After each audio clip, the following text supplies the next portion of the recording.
नमस्कार स्टूडेंट्स। समावेशी शिक्षा के अंतर्गत हमारे शिक्षा नीतियों से संबंधित अब तक हमने पढ़ा था और उनके बारे में विस्तार से हमने अध्ययन किया था।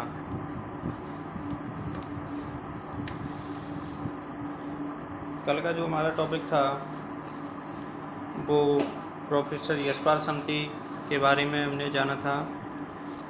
आज का जो हमारा टॉपिक है वो है शिक्षक अधिकार 2009। इसको हम शॉर्ट में अध्ययन करेंगे सिलेबस के अकॉर्डिंग।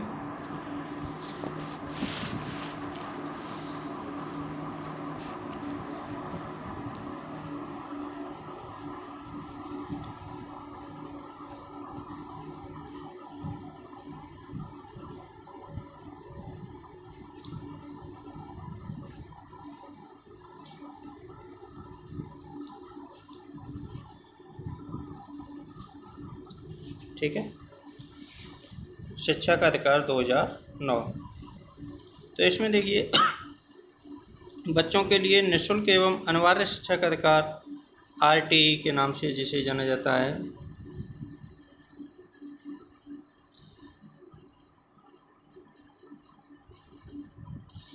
एक अप्रैल 2010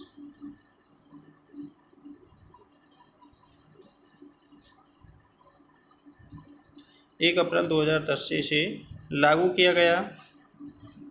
इस अधिनियम में विकलांगता वाले बच्चों सहित बच्चों के निःशुल्क एवं अनिवार्य शिक्षा की भी व्यवस्था की गई थी।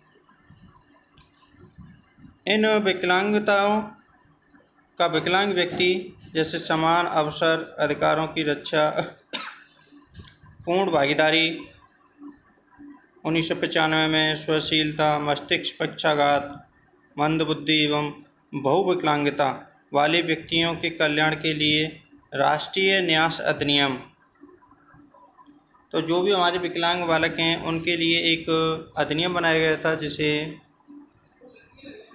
राष्ट्रीय न्यास अधिनियम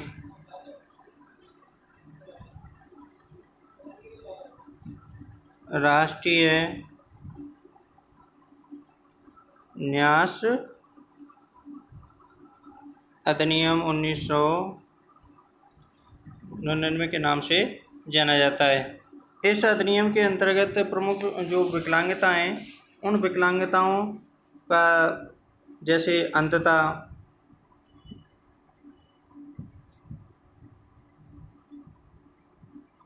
कम दृष्टि, उपचारित कुष्ठ रोग,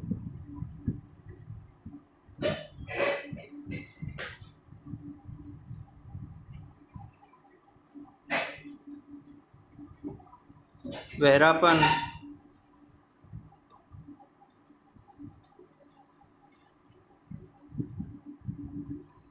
मंदबुद्धि,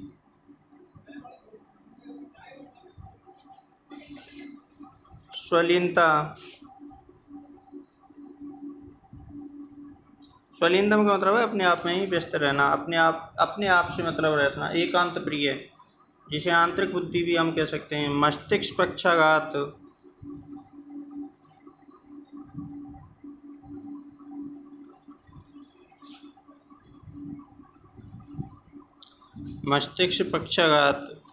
आदि इन विकलांगताओं को राष्ट्रीय न्यास अधिनियम 1999 के द्वारा इसको परिभाषित किया गया है।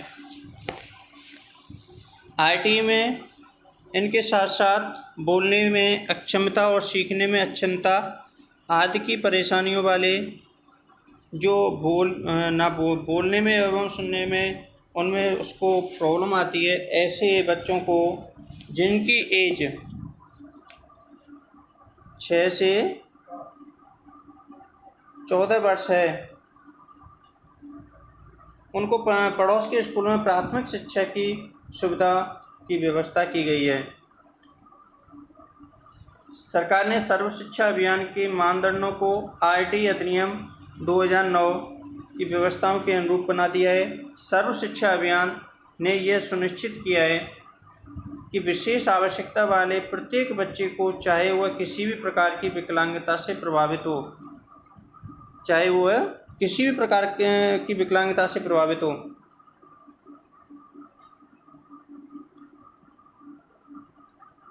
उद्देश्यपूर्ण एवं गुणवत्तापूर्ण उसे शिक्षा दी जानी चाहिए।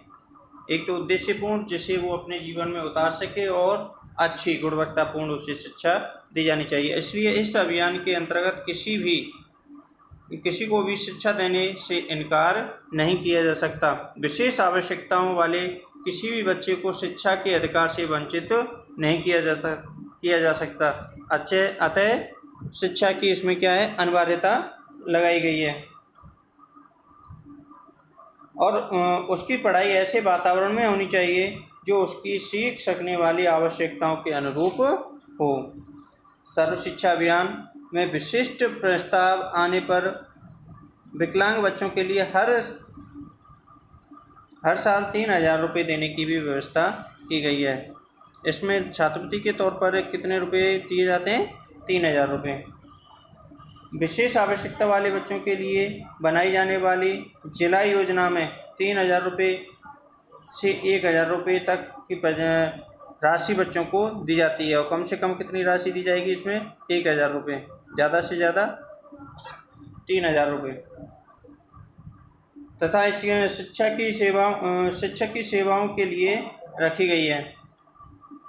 समावेशी शिक्षा के लिए सर्व शिक्षा अभियान के अंतर्गत जिन पहलुओं पर ध्यान दिया जाता है वे बच्चों की पहचान, शिक्षा संबंधी औपचारिक मूल्यांकन, आवश्यकताओं के अनुरूप उचित शिक्षा व्यवस्था, व्यक्तिगत योग्यता पर आधारित शिक्षा योजना तैयार करना, सहायक एवं अन्य उपकरणों की व्यवस्था से शिक्षक प्रशिक्षण, बाहरी शिक्षक की सहायता, वस्तु संबंधी अवरोधों को हटाना, अनुसंधान, निगरानी, मूल्यांकन तथा विशिष्ट आवश्यकताओं वाली लड़कियों पर विशेष ध्यान दिए जाने की भी इसमें आवश्यकता है।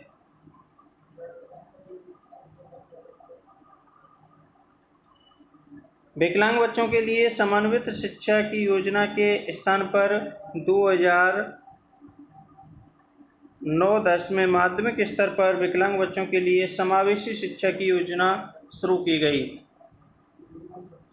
समावेशी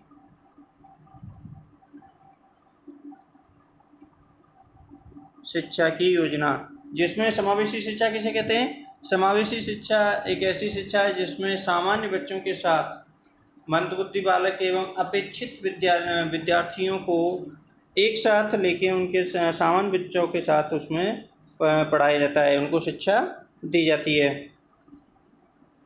इस योजना में 9वीं से 12वीं कक्षा के विकलांग बच्चों को समावेशी शिक्षा के लिए सहायता दी जाती है। इस योजना का उद्देश्य विकलांगता वाले सभी छात्रों को प्राथमिक शिक्षा के पहले 8 वर्ष पूरे करने के बाद आगे के 4 वर्षों को 9वीं से 12वीं तक की विद्यालय माध्यमिक स्तर की समावेशी शिक्षा अनुकूल वातावरण में प्रदान करना है। इस योजना में प्राथमिक विद्यालयों के पास होने वाले सरकारी, नगरपालिका एवं सरकारी सहायता प्राप्त स्कूलों में माध्यमिक एवं उच्च माध्यमिक शिक्षा प्राप्त कर रहे हैं जो उपरोक्त अधिनियमों के मानदंडों के अनुसार एक या अधिक विकलांग से प्रभावित हैं। अगर हम बात करें तो माध्यमिक स्तर पर जो विकलांग बच्चों के लिए समावेशी योजना के प्रमुख पहलुओं को हम निम्न प्रकार से समझ सकते हैं। तो इसमें पहला है चिकित्सा शिक्षा संबंधी आवश्यकताओं का आकलन। तो पहला है चिकित्सा शिक्षा संबंधी आवश्यकताओं का आकलन। दूसरा है छात्र की विशिष्ट आवश्यकताओं वाली सुविधाओं की व्यवस्था। तीसरा है शिक्षा सामग्री का विकास। चौथा है सहायक सेवाएं जैसे विशेष शिक्षकों की व्यवस्था। पांचवा है संसाधन कक्षों का निर्माण एवं उपकरण। छठवां है सामान्य विद्यालय शिक्षकों को प्रशिक्षण ताकि वे विशिष्ट आवश्यकता वाले बच्चों की आवश्यकताओं की पूर्ति करने की क्षमता का विकास कर सकें। सातवां, स्कूलों को अवरोधों से मुक्त रखना, अर्थात स्कूल ऐसी जगह पर स्थापित किए जाएं जहां पर शोर शराबा, ट्रैफिक आदि का जो व्यवधान है वो व्यवधान ना हो पाए। तो इस प्रकार प्रत्येक राज्य में मॉडल समावेशी स्कूलों की भी स्थापना का प्रावधान दिया गया है।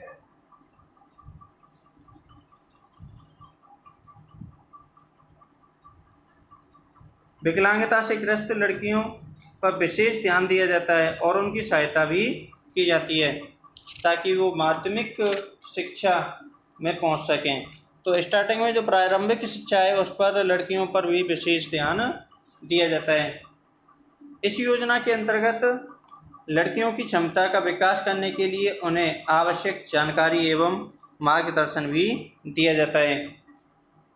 विकलांग लड़कियों के लिए 200 रुपये मासिक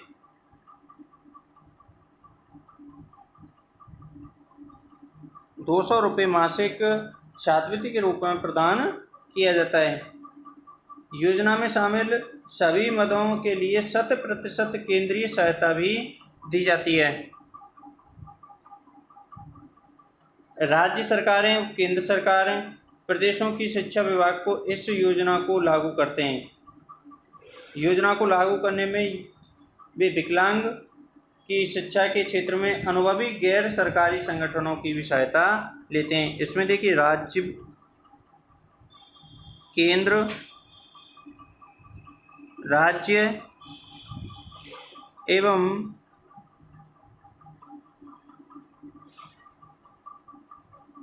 गैर सरकारी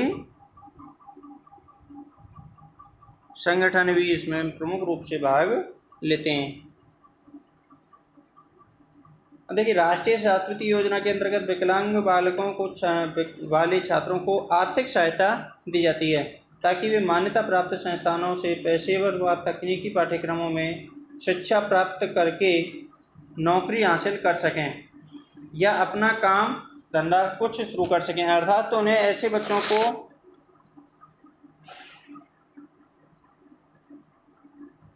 बेसिक शिक्षा दी जाती है और ज़्यादा से ज़्यादा उन्हें व्यावहारिक शिक्षा के द्वारा व्यावसायिक शिक्षा पर उनको जोर दिया जाता है जिससे वो आगे चल के अपने जीवन यापन करने के लिए किसी भी व्यवसाय को अपना सकें।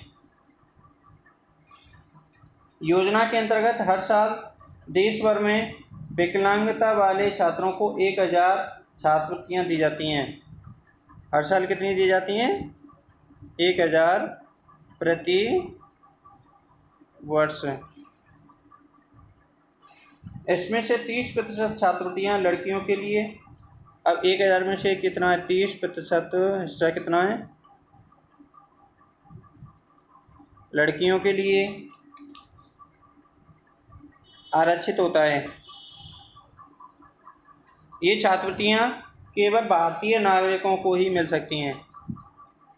और देखिए इस प्रकार की जो केंद्र से आने वाली जो छात्रवृत्तियाँ विकलांगता के लिए, वो छात्रवृत्तियाँ केवल व केवल भारत के नागरिक को ही मिल सकती हैं। वर्ष 2009 में एक सर्वेक्षण में अनुमान लगाया गया कि 81 लाख बच्चे स्कूल नहीं जाते हैं। पूरे देश में 2009 में एक अनुमान लगाया था कि कुल टोटल ऐसे बच्चे कितने हैं जो स्कूल नहीं जाते हैं, तो कुल टोटल थे 81 लाख। यह संख्या 6 से 13 वर्ष तक के आयु वर्ग के बच्चों की संख्या का 4.28% के बराबर थी। 4 से 13 वर्ष तक के बच्चों की। सर्वेक्षण में यह भी बताया गया कि विकलांगता वाले कुल बच्चों की संख्या इसमें 28.95। तो सर्वेक्षण में बताया गया था कि ये 28.95 लाख कौन से थे? विकलांग बालक थे, जो कि बच्चों की कुल संख्या का, जो कि टोटल जो 81 लाख है उसका कितना है? 1.52% के बराबर थी। ये 1.52% किसके बराबर थी? 81 का नहीं, जो टोटल हमारे भारत देश के जो स्टूडेंट थे 6 से 14 वर्ष तक के, उनका 1.52% विकलांग बालक ऐसे थे जो कि स्कूल नहीं जाते थे। उनकी संख्या थी 28.95 लाख। विकलांगता वाले बच्चों में स्कूल न जाने वाले बच्चों की संख्या 34.12% थी। तो ऐसे विद्यालय विकलांग बालक जो विद्यालय नहीं जाते थे उनका प्रतिशत 34.12% था। तो ये रिपोर्ट हमारी 2009 के अनुसार मैंने आपको ये रिपोर्ट समझाई है, जिसमें कुल बच्चे जो स्कूल नहीं जाते थे उनमें से विकलांग बालक कितने थे जो स्कूल नहीं जाते थे और उनका प्रतिशत कितना था। तो ऐसे आप उन्हें दोबारा से एक बार फिर रिवाइज करना। तब तक के लिए धन्यवाद।